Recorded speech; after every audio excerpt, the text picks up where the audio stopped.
Law 1. The law of irrationality. Biases. If people were rational and morally superior, the world would be suffused with goodness and peace. And if people truly learned from their experience, we would find few mistakes in the world and career paths that ascend ever upward. For a moment, let's take a step back. Emotions turn us away from reality, narrowing our mind, leading us to miscalculations and bad decisions. When we look at the world, we see through the lens of these emotions. Understand, like everyone, you think you are rational, but you are not. So look at those infecting emotions and question it. Recognize the biases. The pleasure principle in thinking is the source of all of these upcoming biases. This is the desire for pleasure and the avoidance of pain. Imagining we are looking for the truth or being realistic when in fact we're holding on to ideas that bring a release from tension, that make us feel superior. Confirmation bias. We go in search of evidence that supports our view, not the truth. When people are supposedly asking for advice, in the end they want to hear their own ideas and preferences confirmed by an expert opinion. They will interpret what you say in light of what they want to hear. And if your advice runs counter to their desires, they will find some way to dismiss your opinion, your so-called expertise.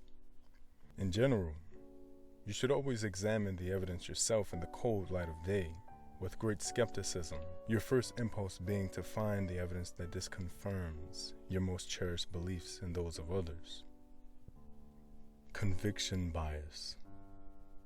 I believe in this idea so strongly, it must be true.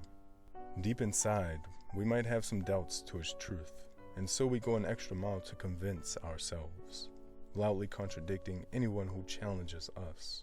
How can our idea not be true if it brings out in us such energy to defend it? We tell ourselves. The conviction bias is also revealed in our relationship to leaders. If they express an opinion with heated words and gestures, colorful metaphors and entertaining anecdotes, and a deep well of conviction, it must mean they have examined the idea carefully to express it with such certainty. But those who express nuances, whose tone is more hesitant, reveal weakness and self-doubt. They're probably lying, or so we think. Appearance bias. I understand the people I deal with. I see them just as they are. First, understand that we see people not as they are, but as they appear to us. These appearances are usually misleading, presenting a front necessary to their current environment. And second, the halo effect. When we see certain negative or positive qualities in a person, social awkwardness, intelligence, other corresponding positive or negative qualities are implied. People who are good-looking generally seem more trustworthy. For example, the group bias. The feeling of isolation, of difference from the group, is depressing and terrifying.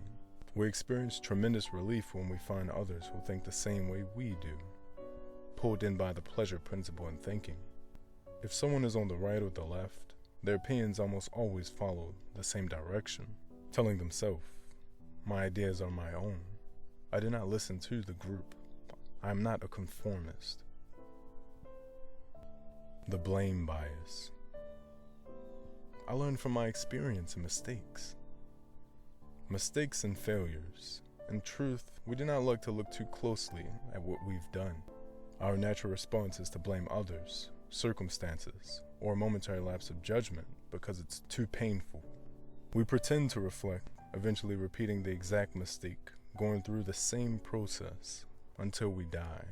If people truly learn from their experience, we would find few mistakes in the world and career paths that ascend ever upward. Superiority bias. I'm different. I'm more rational than others, more ethical as well. An optical illusion. We cannot seem to see our faults and irrationalities, only those of others. Everything we've got, or so we think, comes from natural talent and hard work. But with other people, we are quick to ascribe to them all kinds of Machiavellian tactics.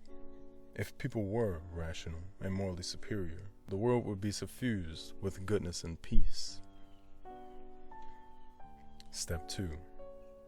Beware of the inflaming factors of irrationality.